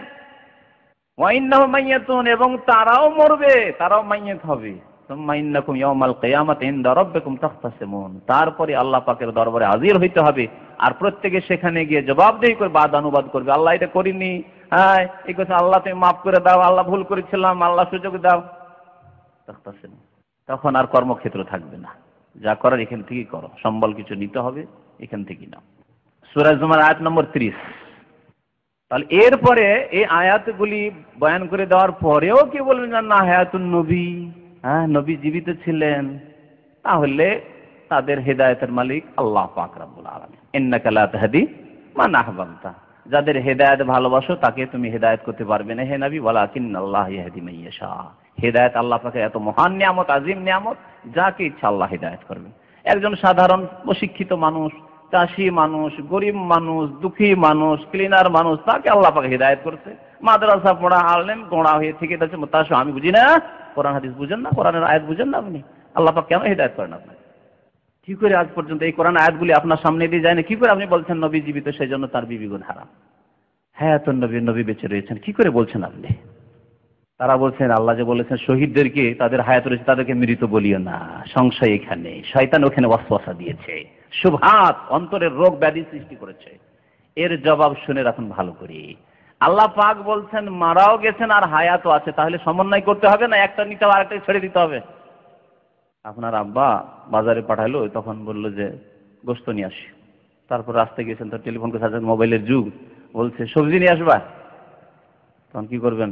গোশতটা ক্যান্সেল করে দিয়ে সবজি নিয়ে আসবেন শুধু, নাকি? দুটাই নিতে হয়, সমন্বয় করতে হয় আল্লাহ পাকের কথা, রাসূলুল্লাহ সাল্লাল্লাহু আলাইহি ওয়াসাল্লামের কথা। আল্লাহ পাক বলছেন ওয়ালা তাকুলু লিমান ইউকতালু ফি সাবিলিল্লাহ আমওয়াত বাল আহইয়া, বরং তারা জীবিত রয়েছেন, যারা আল্লাহর রাস্তায় শহীদ হয় তাদেরকে তোমরা মৃত বলিও না, বরং তারা জীবিত।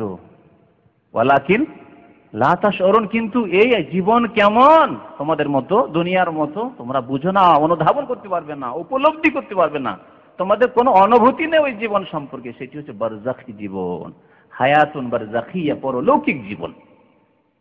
শরীর থেকে, দেহ থেকে আত্মা চলে গেছে, আত্মা মরেনি। আত্মা কোথায় গিয়েছে? এটা প্রত্যেকের যখন আত্মা আছে আল্লাহ পাকের দরবারে আলামে আরওয়াহ আছে, তাহলে শহীদদেরকে শুধু আর নবীদেরকে হায়াতের কথা বলার কি যুক্তি আছে? হ্যাঁ, ওদের শ্রেষ্ঠ জীবন আছে সেজন্য বলা হয়েছে, সম্মানের জীবন আছে সেজন্য বলা হয়েছে, উত্তম জীবন আছে সেজন্য তাদের কথা বলা হয়েছে। তাদেরকে তোমাদের মতো মৃত ভাবিও না, যে মরার পরে কবর আযাব, হ্যাঁ মরার পরে শাস্তি আর শাস্তি, ওই রকম ভাবিও না। তাদের জন্য আল্লাহ সম্মানজনক স্থান রেখেছেন আলামে আরওয়াতে, ইল্লিনে। এই হচ্ছে এর অর্থ। এর অর্থ এই নয় যে বাল আহিয়াউন, বরং জীবিত মানে আমাদের মতো জীবিত, আমাদের মতো জীবিত কথা কোথায় পেলে? আর মাসিক মদিনার কোনো এক সংখ্যায় কয়েক বছর আগে এটাও লিখেছে যে নবী আমাদের মতো জীবিত। আর আশ্চর্য, মরিয়াও মরেনি। আর এক ভাষা বলে শুধু খোল থেকে বেরিয়ে চলে গেছে, খোল থেকে বেরিয়ে, কিন্তু তারপরে আরো শক্তিশালী জীবন পেয়ে গেছে। শক্তিশালী মানে মরে যাওয়ার পরে, মানে খোল থেকে, এই বডি থেকে বেরিয়ে যাওয়ার পরে আরো নাকি শক্তিশালী জীবন পেয়ে যায়, মানে দুনিয়াতে যাও দিতে পারেনি, করতে পারেনি, তা আরো করতে পারে। সব শিরকি কথা। জি, কোনটি? কোন হাদিস? নবী করিম সাল্লাল্লাহু আলাইহি ওয়াসাল্লাম কবরে সালামের জবাব দেই, রূহ ফিরিয়ে দেওয়ার হাদিস। প্রথম কথা, দুটি মত রয়েছে এই সম্পর্কে। একদল ওলামারা বলছেন হাদিস সহিহ, কিছু ওলামারা বলছেন হাদিস হাসান বা সহিহ। তাহলে এটিও পরলৌকিক বিষয়। জবাব দেন নবী সাল্লাল্লাহু আলাইহি ওয়াসাল্লাম। প্রত্যেক সময় তো সালাম আর সালাত চলতি আছে, নামাজ চলতি আছে, আসসালামু আলাইকা আইয়ুহান নবী বলতেই আছেন, আত্তাহিয়াতুতে আল্লাহুম্মা সাল্লি আলা মুহাম্মদ বলতেই আছেন, আর ওখানে গিয়েও সালাম চলতেই আছে। তাহলে সবসময় জীবিত। দুনিয়ার ওপর যদি কিয়াস করে ধারণা করেন যে পৃথিবীর মতো পরলৌকিক জীবন, তাহলে কখনো বুঝতে পারবে না। তাই আল্লাহ বলছেন ওয়ালাকিল্লাহ তাশউরুন, তোমরা উপলব্ধি করতে পারবে পরলৌকিক জীবন কেমন। আমি একটি আরো উদাহরণ দিই, আর এটি আমার শুধু নয়, অনেক গবেষক ওলামারা লিখেছেন যে মায়ের পেটে যে শিশু থাকছে তারও জীবন আছে, আর আমারও জীবন আছে, আপনারও জীবন আছে। মায়ের পেট থেকে ভূমিষ্ঠ হয়ে যে বাচ্চা শিশু চলে এসছে, একদিন, 3 দিনের, 4 দিনের ছেলে, তারও জীবন আছে। দুটো জীবনে কত পার্থক্য! তাহলে দুনিয়ায় যদি এত পার্থক্য থাকে পেটে আর পেটের বাইরে আসায়, তাহলে দুনিয়ার আখেরাতে, বারজাখে আর দুনিয়ায় কত পার্থক্য রয়েছে। বারজাখী হায়াত রয়েছে রাসূলুল্লাহ সাল্লাল্লাহু আলাইহি ওয়াসাল্লামের, সোহাদায়ে কেরামের, সাহাবায়ে কেরামের, জি আল্লাহর নেক বান্দাদের। ওয়া দীনুহু বাকিন, নবী করিম সাল্লাল্লাহু আলাইহি সাল্লামের দিন অবশিষ্ট থাকবে, বাকি থাকবে, অব্যাহত থাকবে। এই দিনকে সারা পৃথিবী থেকে নিশ্চিহ্ন করতে পারবে না, এর নিশ্চয়তা রয়েছে। হ্যাঁ, কোন জায়গায় দেখা গেল যে না চেপে গেল, আরেক জায়গায় দেখে উঠে গেল। আজকাল আলহামদুলিল্লাহ সুসংবাদ বিভিন্ন জায়গায় শক্তিশালী হচ্ছে। সোমালিয়ায় দিন ইসলাম শক্তিশালী হচ্ছে। এক জায়গায় যদি চাপার চেষ্টা করা হচ্ছে, আরেক জায়গায় জাগরণ উঠছে আলহামদুলিল্লাহ। মুসলিম যে আমাদেরকে মারছে কেন, ইহুদি আল্লাহর শত্রুরা কেন, এই যে কেন বুঝার অনুভূতি হয়েছে, সংশোধন হবে। জেগে উঠছে মুসলিম, ঘুমিয়েছিল ঘুম ভাঙছে। বাড়িতে যদি চোর ডাকাতি শুরু হয়ে যায় আর ঘরে ঘরে শুয়ে থাকে, তখনই তো ঘুম ভাঙে, একে একে ঘুম ভাঙছে। তো আমাদের ওই রকম অবস্থায় যখন একে একে ঘুম ভাঙছে ধীরে ধীরে, আর ঘুম ভাঙলে যখন জাগবে আর চোখগুলি এখন কেউ কেউ একটু করে চোখ চোখ এই করছে, আর ইনশাআল্লাহ যখন একটু উজু টুজু করবে আর উজু করে গুনাহ থেকে ক্লিন হবে, তাকওয়া অর্জন করবে, আল্লাহ পাক শক্তিশালী করবেন, তখন বেরোবে যেনারে শত্রু দেখি ঘরে শত্রু ঢুকে গেছে, চোর ডাকাত ঢুকে গেছে। ওয়াহাজা দীনহু, নবী করিম সাল্লাল্লাহু আলাইহি ওয়াসাল্লামের এই হচ্ছে দিন। লা খায়রা ইল্লা দাল্লাল উম্মাত আলাইহি, এমন কোন কল্যাণের পথ ছিল না সে যে সম্পর্কে নবী করিম সাল্লাল্লাহু আলাইহি ওয়াসাল্লাম দিক নির্দেশনা দেননি। মানে প্রত্যেকটি কল্যাণের কাজের দিক নির্দেশনা দিয়েছেন। তাহলে কারো জন্য এই রকমের অবকাশ নেই, সুযোগ নেই যে একটা ভালো কাজ আছে এটা করলে ভালো, যদিও হাদিস কোরআনের নেই, কিন্তু কাজটি ভালো। আর বিদআত সবগুলির পিছনে এই ভ্রান্ত ধারণা কাজ করছে। যদিও নবী সাল্লাল্লাহু আলাইহি ওয়াসাল্লাম মিলাদ মাহফিল করেননি, ঈদে মিলাদুন নবী করেননি, তবু কাজটা তো ভালো। বিদআতকে দুই ভাগে ভাগ করা, বিদআতে হাসানা আর সাইয়্যা। খারাপ বিদআত করব না, ভালো বিদআত করছি। যদিও নবী করিম সাল্লাল্লাহু আলাইহি ওয়াসাল্লাম সাহাবায়ে কেরামরা মুরিদ বানাননি, খানকা তৈরি করেননি, দরবার শরীফ তৈরি করেননি, কিন্তু এগুলো দিয়ে কাজ হচ্ছে তাই করছি। মাদ্রাসার উপর কিয়াস করা শুরু, আরে মাদ্রাসা কোরআন সুন্নাহর চর্চা করার জন্য নবী করিম সাল্লাল্লাহু আলাইহি ওয়াসাল্লাম মসজিদে নববীতে তার মাদ্রাসা ছিল। তখনকার যুগের যে মুসলমানগুলি ছিল তার জন্য মসজিদে নববী মাদ্রাসা হিসেবে যথেষ্ট ছিল। এখন মদিনা ইউনিভার্সিটির 5,000 10,000 ছেলেকে কি আর মসজিদে নবীতে পড়ানো সম্ভব? সেই জন্য প্রয়োজন হয়েছে মাদ্রাসা, ইসলামিক ইউনিভার্সিটির প্রয়োজন হয়েছে, কলেজের প্রয়োজন হয়েছে।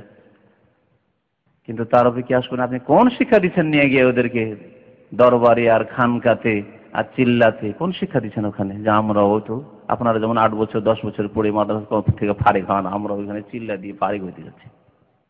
ভ্রান্ত কথা এগুলি। যে কোনো কল্যাণের পথ যদি 40 দিনে যাওয়া কল্যাণের পথ হইতো, নবী করিম সাল্লাল্লাহু আলাইহি ওয়াসাল্লাম তা অবশ্যই বাতলে দিতেন। কোন এক সফরে বাবা কমপক্ষে 40 দিন পুরা কর, কারণ মুসা আলাইহিস সালাম 40 দিন তুর পাহাড়ে গিয়েছেন, 30 কে 40 পুরা করলেন, তোমরাও 40 পুরা করো একবার। নবী সাল্লাল্লাহু আলাইহি ওয়াসাল্লাম করাইতেন। কোথায় করেছেন? তায়েফে। আরে মার খেলাম 40 দিন থাকি, এদিক সেদিকে থাকি, দেখি 40 দিন একটা বরকত বের হবে। 1400 বছর পরেই কেন এই বরকত বের হইতে শুরু হইল? এতদিন কেন হইল না? তো মনে রাখবেন এই আকীদা আমাদের, যে নবী করিম সাল্লাল্লাহু আলাইহি ওয়াসাল্লাম কোনো ভালো পথ ছেড়ে দেননি। যা ভালো পথ ছিল আল্লাহ দিয়েছেন, তিনি আমাদের পর্যন্ত পৌঁছিয়ে দিয়েছেন। লা খায়রা, এমন কোন কল্যাণ ছিল না ইল্লা দাল্লাল উম্মাত আলাইহি, উম্মতকে সেই রাস্তা দেখিয়ে দিয়েছেন, খায়রের কল্যাণের রাস্তা দেখিয়ে দিয়েছেন। ওয়ালা শাররা, কোন খারাপ পথ ছিল না ইল্লা হাযযারাহা মিনহু, যেই পথ থেকে নবী করিম সাল্লাল্লাহু আলাইহি ওয়াসাল্লাম সতর্ক করেননি, এমন কোন পথ নেই। খারাপ হইলে সতর্ক করে দেওয়া হয়েছে। আল্লাহ পাক খাবায়েস থেকে সতর্ক করে দিয়েছেন। যদিও বিড়ি সিগারেট আজকের জামানায় 100-200 বছর থেকে হইলো, চায়না থেকে শুরু হলো, আগে ছিল না, 1200 বছর পর্যন্ত ছিল না, তবুও এতে থেকে কোরআনে কারীমে রাসূলুল্লাহ সাল্লাল্লাহু আলাইহি ওয়াসাল্লাম হাদিসে সতর্ক করে দেওয়া হয়েছে যে খবিস জিনিস খাবে না। ওয়া ইউহাররিমু আলাইহিমুল খাবায়েস, খাবায়েসকে হারাম করা হয়েছে। আপনি কত খাবায়েস মনে করছেন যে সেটা আপনি নিজেও মসজিদে খেতে পারবেন না, আপনি বাবা মায়ের সামনে পারছেন না। হ্যাঁ, আপনার ছোট ছোট ছেলে মেয়ে অনেক সময় যদি আপনি জ্ঞানী মানুষ হন, তাদের সামনে আমার ছেলেগুলি শিখে নেবে, যা বাইরে যা। খাবায়েস, নোংরা ছবি, যদি একটু যদি জ্ঞানী হন তাহলে ছেলে মেয়েকে নিয়ে নোংরা ছবি দেখতে পারছেন না, ফিল্ম দেখা, ছবি দেখা লোকেরাও বাইরে বের করে দেয়, স্বামী স্ত্রী দিচ্ছে। পাপ করি আমরাই করি, আর ছেলেগুলি যত খারাপ না হয়ে যায়। যদি এখন থেকে দেখে তাহলে এরা তো 10 বছর ওইতে ওইতে খারাপ হয়ে যাবে, ওদের চিন্তা, কিন্তু আপনার নিজের চিন্তা নেই যে নিজে ধ্বংসে চলে যাচ্ছে। তাহলে বুঝতে পারছেন যেগুলি খাবায়েস, খবিস কাজ, সেজন্য আমি ছেলে মেয়েকে দেখতে দেবো না। ওয়াল খায়র আল্লাযী দাল্লা আলাইহি, আর সার্বিক কল্যাণ যার জন্য নবী করিম সাল্লাল্লাহু আলাইহি ওয়াসাল্লাম দিক নির্দেশনা দিয়েছেন, রাস্তা বাতলিয়ে দিয়েছেন, তা হচ্ছে তাওহীদ, আল্লাহর একত্ব। সমস্ত নেক আমলের মূল হচ্ছে তাওহীদ, আল্লাহর একত্ব। তাওহীদে ঘুণ লাগবে যদি বলেন নবী সাল্লাল্লাহু আলাইহি ওয়াসাল্লাম জীবিত, তাওহীদে ঘুণ লেগে যাবে। আল্লাহর একত্ব থাকলো না। আপনি আল হাই শুধু আল্লাহকে বললেন না, নবীও হাই, জীবিত। আল্লাহর ওলিরা দিতে পারে না, ওখানে গেলে পাওয়া যায়। আমাদের ভাই এখানে সামনে বসে আছেন, কে বলেছে আপনাকে যে দেশে গেলে শাহজালালে গিয়ে একটু দোয়া করি না, আপনি অসুস্থ আছেন? এই যে দেখছেন, এখান থেকে তাকে ওসিয়ত করে পাঠাচ্ছেন, ওসিয়ত করে। যদি ইসলামী সেন্টারে আসার লোক না হইতো তাহলে ওই কাজই করতো, যেমন নেতা নেত্রীরা গিয়ে প্রচার অভিযান ওখান থেকে শুরু করছে। নিয়েও গিয়ে ওখানে অসুস্থ অবস্থায় আছেন, দেশে চিকিৎসার জন্য যাচ্ছেন, আর তাকে শিরকি উপদেশ, কুফরি উপদেশ দিচ্ছে যে একটু শাহজালাল দরবারে গিয়ে একটু দোয়া করবেন, তো রোগ ভালো হয়ে যায়। আউযুবিল্লাহ। জি, আচ্ছা আচ্ছা। আরো হবে, যেমন হিন্দুদের মূর্তি প্রতিমা বাড়তি আছে, মক্কার মুশরিকদেরও বাড়তি ছিল, বাড়তেই ছিল, বাড়তি ছিল। শিরকের এটা হচ্ছে স্বভাব, শিরকি খোদা, শিরকি দেবতা দেবী বাড়তেই থাকবে। হ্যাঁ, শিরকের আড্ডাগুলি বাড়তেই থাকবে, বাড়তেই থাকবে। আর এলাহুল হক আল্লাহ আহাদ, আদম আলাইহিস সালামকে আল্লাহ আহাদ শিখিয়েছিলেন, নূহ আলাইহিস সালামকে আল্লাহ পাক শিখিয়েছেন হাজার হাজার বছর থেকে। বরং তার আগে ফেরেশতাগণকে আল্লাহ পাক আল্লাহ আহাদি শিখিয়েছেন, ওই আহাদি থাকবেন। আমাদের রব এক, ওই একই থাকবেন। আর বাবুন মুতাফাররিকুনা খায়রুন আমিল্লাহুল ওয়াহিদুল কাহ্হার। আল্লাহ পাক বলছেন সূরা ইউসুফে যে তোমার যদি অনেক মনিব থাকে এটা ভালো না একটা মনিব থাকা ভালো। আমার ওপর যদি আমার শুধু ডাইরেক্টরের হুকুম চলে তো কত সহজ, ডাইরেক্টরকে ঠিক রাখলেই, ওর তলবগুলি ডিমান্ডগুলি পুরো করে দিলে আমার ডিউটি শেষ হয়ে গেল, ঠিক না? কিন্তু ডাইরেক্টর পুরো করার পরে আসছে অ্যাসিস্ট্যান্ট ডাইরেক্টর, তারপরে আসছে আবার সুপারভাইজার, তারপরে আসছে ফোরম্যান, তারপরে আসছে ওই সাপোর্ট ডিপার্টমেন্ট, তারপরে আসছে আবার ওই ইনফরমেশন ডিপার্টমেন্ট, তারপরে আসছে আর একটা কি বলছে যেটা রিলেশন, পাবলিক রিলেশন ডিপার্টমেন্ট। ওরা আসছে এই দাও তুমি, এই দাও তুমি, এই দাও। যদি এইরকম হয় তাহলে কি অবস্থা হবে আমার ডিউটির? যেমন হাউস ড্রাইভারের অবস্থা, মালিক বললো যে ওই বাজার করে নিয়ে এসো, তার স্ত্রী বলছে এই বাজার করে নিয়ে হইলো, তারপরে তার বড় ছেলে এসে বলছে এই বাজার করো, তার আর এক মেয়ে এসে বলছে আল্লাহ আমার সাথে চলো, অমুক জায়গায় চলো। ছেলে মেয়ে যদি বড় থাকে কত না মুসিবত তার, বলুন তো দেখি, বুঝতেই পারছেন? তো মুশরিকদের অবস্থা এরকম, কবর পূজারীদের অবস্থা ওই রকম। কাকে রাজি করবে? শাহজালালকে রাজি করে তো আজমিরের খাজা বাবাকে তো রাজি করা হয়নি। খাজা বাবাকে রাজি করলো তো আব্দুল কাদের জিলানী, ওই তো ইরাক তো পয়সা নেই, পৌঁছিতেই পারিনি। হ্যাঁ, গৌসুল আজমকে তো রাজি করতে পারিনি, এখন যেতেই পারিনি। হ্যাঁ, লা হাওলা ওয়ালা কুওয়াতা ইল্লা বিল্লাহ। আল্লাহ পাক কত সুন্দর কথা, আর বাবু মুতাফাররিকুনা খায়রুন আমিল্লাহুল ওয়াহিদুল কাহ্হার। এতগুলি আর বাবুল আর বাব রব্বের জামা, এতগুলি রব, তোমাদের দেবী দেবতা আর মাজার খাজা আর শাহজালাল আর অমুক আর তমুক, এগুলি তোমাদের জন্য খায়র, এগুলি ভালো না আমিল্লাহুল ওয়াহিদ, সেই আল্লাহ যিনি আল ওয়াহিদ আল কাহ্হার, যিনি সর্বজয়ী সর্বশক্তিমান, তিনি ভালো তোমাদের জন্য যথেষ্ট। আল্লাহ পাককে রাজি করে দিয়েছো, পৃথিবীর কি আমার কথায় রাজি হইলো, আমার নামাজে রাজি হইলো, আমাকে দেখে শুনে রাজি হইলো, আমার চাল চলনে রাজি হইলো না হইলো এটা আমার দেখার নেই। আমার ওপর আল্লাহ পাক রাজি আছে। আল্লাহর হক আমি সুন্দরভাবে আদায় করেছি, মাতা পিতার হক আমি সুন্দরভাবে আদায় করেছি, স্ত্রীর হক আমি ভালোভাবে আদায় করেছি, ছেলে মেয়ের হক আমি ভালোভাবে আদায় করেছি, আমার দেশবাসী গ্রামবাসী মুসলিম ভাইদের হক ভালো করে আদায় করেছি, অমুসলিম যারা রয়েছে তাদের যে হক রয়েছে আমাদের উপর অবশ্যই তাদের হক রয়েছে, সেই হকও আদায় করেছি, তাদের উপর জুলুম অত্যাচার আমি করিনি, বাড়াবাড়ি সীমা লঙ্ঘন করিনি। আল্লাহ আমার উপর রাজি আছে, যথেষ্ট আমার জন্য। আর ধরে ধরে কে রাজি হইলো, অমুক নেতা রাজি হইলো কিনা, অমুক নেত্রী রাজি হইলো কিনা, অমুক পীর রাজি হইলো কিনা, অমুক হুজুর রাজি হইলো না কিনা, অমুক কিবলাকে রাজি করতে পারলাম কিনা, পেরেশানির শেষ নেই। আর বাবুল মুতাফাররিকুনা খায়রুন আমিল্লাহুল ওয়াহিদুল কাহ্হার। আল্লাহু আকবার। কোরআন যদি মানুষ তিলাওয়াত করে তরজমা তাফসীর সহ, তাহলে বিভ্রান্ত কোনোদিন হবে না। কিন্তু কোরআন আসমানি সিলেবাসের আদর্শ থেকে, তাফসীর থেকে, ব্যাখ্যা থেকে আমরা দূরে হয়ে গেছি। আমরা তাকে গরজ মনে করি না, শিখিয়ে দেয়। সেই জন্য আমাদেরকে শয়তান বিভ্রান্ত করার সুযোগ পেয়েছে তৌহিদের ক্ষেত্রে। সবচাইতে বড় যে দাওয়াত বা যে কল্যাণ আল খায়র, সার্বিক কল্যাণ, তা হচ্ছে তৌহিদ, আল্লাহর একত্ব। আল্লাহর একত্ব যদি থাকে আর কিছু পাপও থাকে, আল্লাহ পাপগুলিকে দুনিয়ার কিছু শাস্তি দিয়ে, বালা মুসিবতে পড়লেন, অসুখ বিসুখ হইলো, ইত্যাদি হইলো, এই দিয়ে আল্লাহ মাফ করে দেবেন। অথবা কবরে কিছুদিন আযাব হলো, তা দিয়ে মাফ হবে। তাতেও যদি না হয় তো আখেরাতে হাসর মাঠে ঘামে হাবুডুবু করে মাফ হবে। আর না হলে পুলিশের উপরে গিয়ে কিছু আঁচড় টাচড় লেগে, যেমন হাদিসে আছে, কিছু জখম টখম হয়ে তাতেও মাফিও জান্নাত যেতে পারেন। তাতেও যদি না হয় আরো কিছু পাপ আছে, জাহান্নামে গিয়ে 2, 4, 10 বছর 50 বছর থেকেও মাফ হবে। কি বুঝলেন? তৌহিদ যদি থাকে তো মাফ হবে, একদিন জান্নাতে ফিরে আসবে। আর যদি তৌহিদ না থাকে, হাজার গাড়ি নামাজ থাকে, নফলের অভাব নেই, কিন্তু তৌহিদ নেই। মাজার পূজা, তাবিজের উপর আস্থা ভরসা, মাজারে গিয়ে খাসি মোরগ জবাই করা, মাজারের জন্য মান্নত করা, চাদর চড়িয়ে আসা, আল্লাহ কোনোদিন মাফ করবেন না। নামাজ রোজা কোনো কিছুই কাজে আসবে না, ওগুলোর জন্য আল্লাহ দুনিয়াতে দিয়ে দেবেন। হ্যাঁ, বিদাতিরা অনেকে ধনী, পয়সা হলো, অনেকে বড় বড় নেতৃত্বে অধিষ্ঠিত, বড় বড় নেতৃত্ব তারা দিচ্ছে, দুনিয়া দিয়ে দিচ্ছেন, ভালো কিছু কাজ করছে, দুনিয়া আল্লাহ পাক দিয়ে দিচ্ছেন তাদেরকে। আল্লাহ পাক যারা কিছু ভালো কাজ করে তাদের আমলকে একেবারে নষ্ট করে দেন না, এই জন্য পার্থিব জগতে দুনিয়াতেই দিয়ে দেন। কিন্তু মুমিনদেরকে, তৌহিদবাদীদেরকে, আল্লাহর একত্রে যারা বিশ্বাসী, আল্লাহর একত্রে প্রতিষ্ঠাকারী যারা, তাদেরকে আল্লাহ দুনিয়াও দেবেন, আখিরাতও দেবেন, যাদের প্রশংসা আল্লাহ পাক করেছেন। হ্যাঁ, ওয়ামিনহুম মান ইয়াকুলু রাব্বানা আতিনা ফিদ দুনিয়া হাসানা ওয়া ফিল আখিরাতি হাসানা, দুনিয়ারও হাসানা আল্লাহ দেবেন আর আখিরাতের হাসানা দেবেন। ওয়া কিনা আযাবান নার, জাহান্নামের আযাব থেকে আল্লাহ রেহাই দেবেন ইনশাআল্লাহ। আল্লাহ যেন আমাদেরকে এর তৌফিক দান করেন। উলাইকা লাহুম নাসিবুম মিম্মা কাসাবু আল্লাহু সারিউল হিসাব, এরা যা কিছু উপার্জন করবে তাদের আল্লাহ তাদের নসিব দিবেন, তাদের নসিব ভালো করবেন, তাদেরকে আল্লাহ বড় অংশ দেবেন। আল্লাহ পাক যেন আমাদেরকে বোঝার এবং আমল করার তৌফিক দান করেন। আল্লাহ পাক যেন আমাদের গুনাহ খাতা মাফ করে দেন, ভুল বুঝাবুঝি যেন আমাদের দূর করে দেন। আল্লাহ পাক আমাদের সংশয়গুলি, শুবহাতগুলি যেন দূর করে দেন। আল্লাহ পাক আমাদেরকে সহিহ আকীদা বোঝার, অনুধাবন করার আর তার প্রতি আমল করার, চলার যেন তৌফিক দান করেন। ব্যক্তি পূজার অন্ধত্ব থেকে আল্লাহ পাক আমাদের হেফাজত করেন। আমিন ইয়া রাব্বাল আলামিন। সাল্লাল্লাহু আলা নবিয়িনা মুহাম্মদ।